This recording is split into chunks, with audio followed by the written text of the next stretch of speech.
السلام علیکم ورحمۃ اللہ وبرکاتہ۔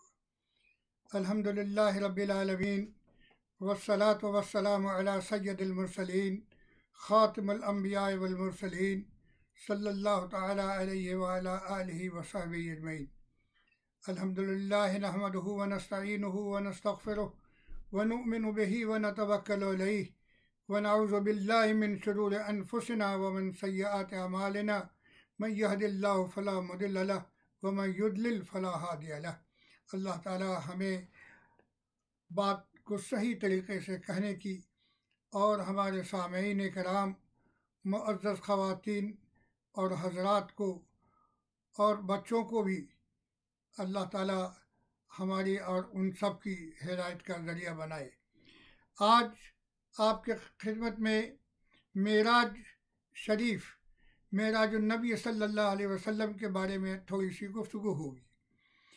دراصل یہ بہت ہی طویل اور بہت ہی دلچسپ اور قدرت الہی کا ایک عجیب معجزہ ہے جو کہ ہمارے ایمان کا جز ہے۔ ہر قرآن کریم میں بھی ہر مسلمان یہ جانتا ہے کہ قرآن کریم میں بھی اور احادیث نبوی صلی اللہ علیہ وسلم میں بھی، مسلم میں بھی، بخاری میں بھی، ہر ایک جگہ پر اس کا پورا بیان اور پوری تفصیل کے ساتھ آ چکا ہے۔ لہذا یہ جو 27 رجب اور 10 ہجری، نبوت کا 10 ہجری یعنی ہجرت سے تھوڑا پہلے کا یہ واقعہ ہے۔ 27 رجب 10 ہجری اس وقت نہیں ہوئی تھی، یوں سمجھیے کہ اس کا نام ہے نبوت، اور اس کے نبوت کو اس سن نبوت کو معراج ہوئی، اور اللہ تعالیٰ نے نبی کریم صلی اللہ علیہ وسلم کو ملکوت السماوات والارض کی سیر کرائی۔ تو یہ ہے دراصل سب سے پہلے تو آپ مسجد الحرام سے بیت المقدس تشریف لے گئے، وہاں امام بن کر جماعت انبیاء کو نماز پڑھائی، پھر آسمانوں کی سیر کی، اور پھر تمام انبیاء سے اور ان کے مقامات پر ملتے رہے، سدرۃ المنتہا اور بیت معمور پہنچے، اور وہاں سے قرب حضوری اللہ تعالیٰ سے حضوری میں آئے۔ دراصل میں آج کوشش یہ کروں گا کہ اپنی طرف سے زیادہ باتیں نہ کہوں، بلکہ قرآن اور حدیث میں معراج کے واقعات جو بیان کیے گئے ہیں وہ ویسے ہی آپ کے سامنے پیش کرنے کی کوشش کروں گا۔ سب سے پہلے تو یہ ہے کہ سورہ بنی اسرائیل یہ قرآن پاک کی 17ویں صورت ہے، اور اس کی ابتدا یوں آتی ہے: بسم اللہ الرحمن الرحیم، سبحان الذی اسریٰ بعبدہ لیلا من المسجد الحرام الی المسجد الاقصی الذی بارکنا حولہ لنریہ من آیاتنا الکبریٰ انہ هو السمیع البصیر۔ اب ان کا تھوڑا سا ترجمہ ہے، آپ کے سامنے پیش کرتا ہوں۔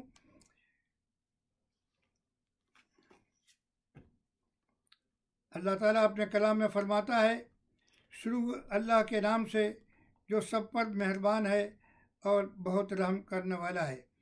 پاک ہے وہ ذات جو اپنے بندے کو راتوں رات مسجد حرام سے مسجد اقصی میں لے گئی، جس کے ماحول پر ہم نے اللہ تعالیٰ نے اپنی برکتیں نازل کی ہیں تاکہ ہم انہیں اپنی کچھ نشانیاں دکھائیں۔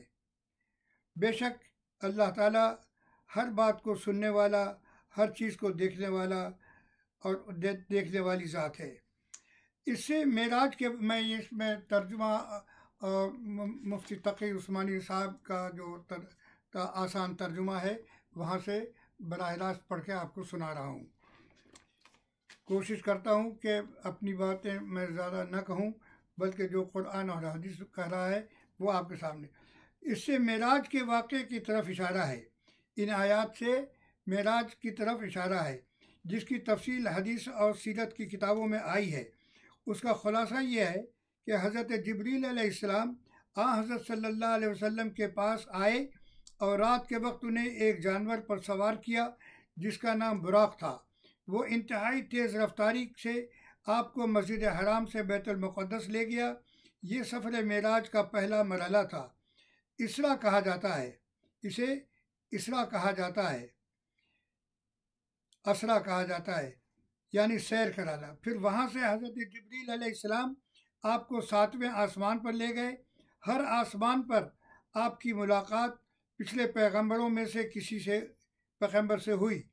اس کے بعد جنت کے ایک درخت سدرۃ المنتہا پر تشریف لے گئے اور آپ کو اللہ تعالیٰ سے براہ راست ہم کلامی کا شرف بخشا گیا۔ اسی موقع پر اللہ تعالیٰ نے آپ کو اسی موقع پر اللہ تعالیٰ نے آپ کی امت پر 5 وقت کی نمازیں مقرر فرمائیں۔ پھر رات ہی رات میں، اب آپ یہ یاد کر لیجئے کہ اللہ تعالیٰ نے براہ راست رسول کریم صلی اللہ علیہ وسلم کو 5 نمازوں کی تاکید کی ہے، اور یہ بنیادی فرض ہے۔ ایک مسلمان کا یہ فرض ہے کہ خود بھی نماز ادا کرے، اپنی آل اولاد کو بھی اس کی تاکید کرے۔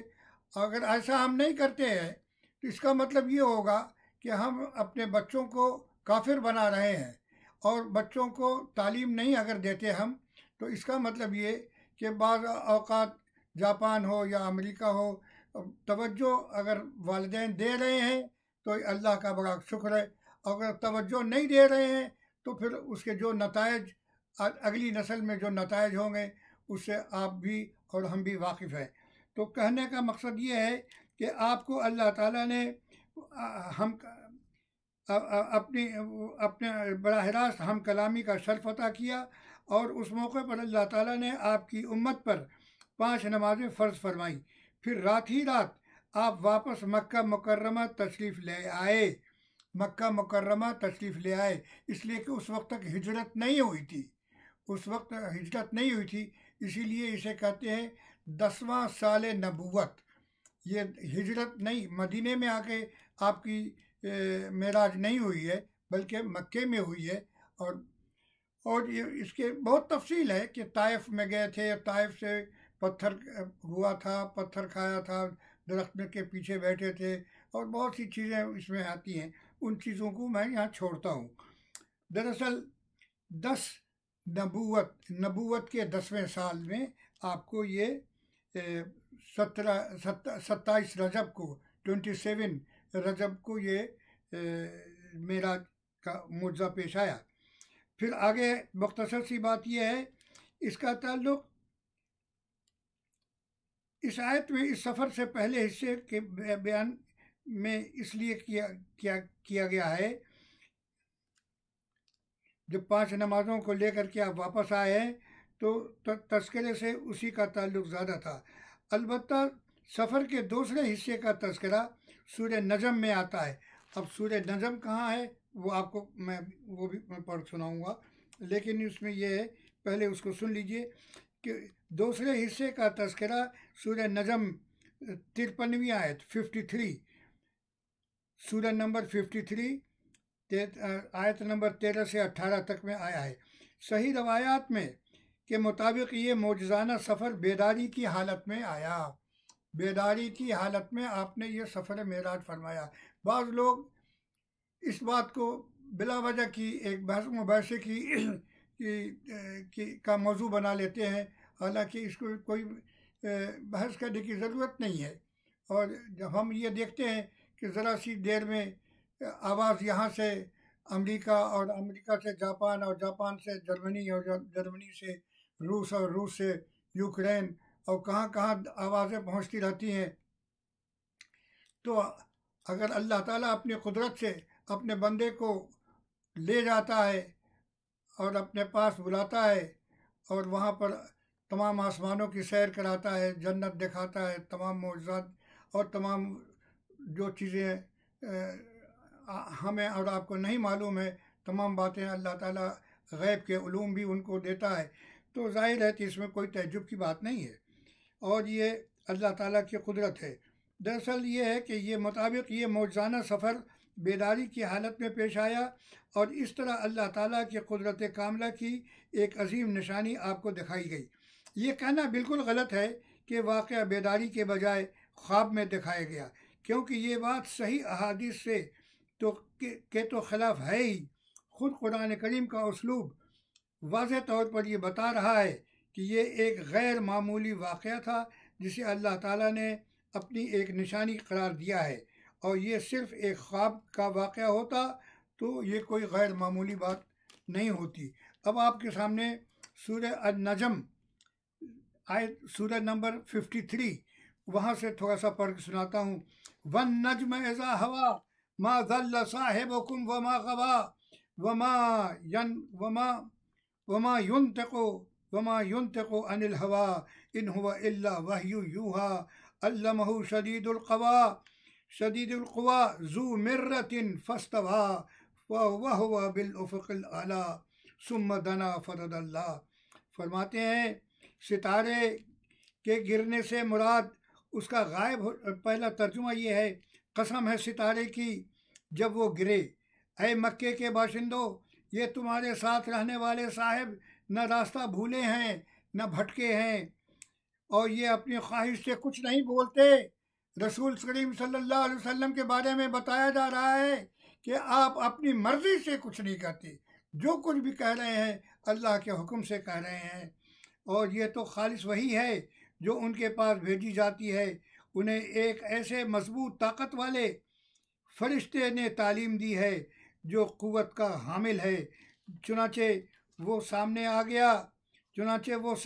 گیا جب کہ وہ بلند افق پر تھا، پھر وہ قریب آیا اور آخرت پر ایمان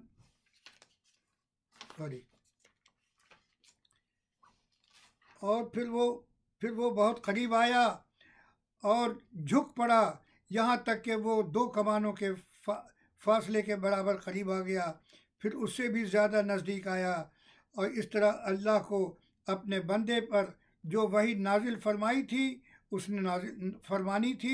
نازل فرمائی، اور جو کچھ انہوں نے دیکھا اس میں کوئی غلطی یا کوئی بھول چوک نہیں کی۔ معاملہ بہت تفصیل کا ہے، اور اس میں جتنی بھی تفصیل بتائی جائے گی وہ کم ہے۔ دراصل یہ بات یاد رکھنی چاہیے کہ احادیث میں بھی اور رسول کریم صلی اللہ علیہ وسلم کے بیان کے مطابق بھی یہ ایک نہایت ہی عظیم معجزہ ہے اللہ تعالیٰ کی طرف سے جو رسول کریم صلی اللہ علیہ وسلم کو دیا گیا ہے۔ اس پر جو لوگ یقین نہیں رکھتے، نعوذ باللہ وہ اسلام سے نابلد ہیں، میں یہی کہوں گا، اور زیادہ میں مشکل الفاظ استعمال نہیں کرنا چاہتا، اس لیے کہ یہ بنیادی عقیدہ ہے۔ رسول کریم صلی اللہ علیہ وسلم کی معراج برحق ہے۔ اللہ تعالیٰ ہمیں اور آپ کو اس کو سمجھنے کی اور اپنے بچوں کو نمازوں کی اور صحیح طریقے سے اسلام کی تعلیم دینے کی توفیق عطا فرمائے۔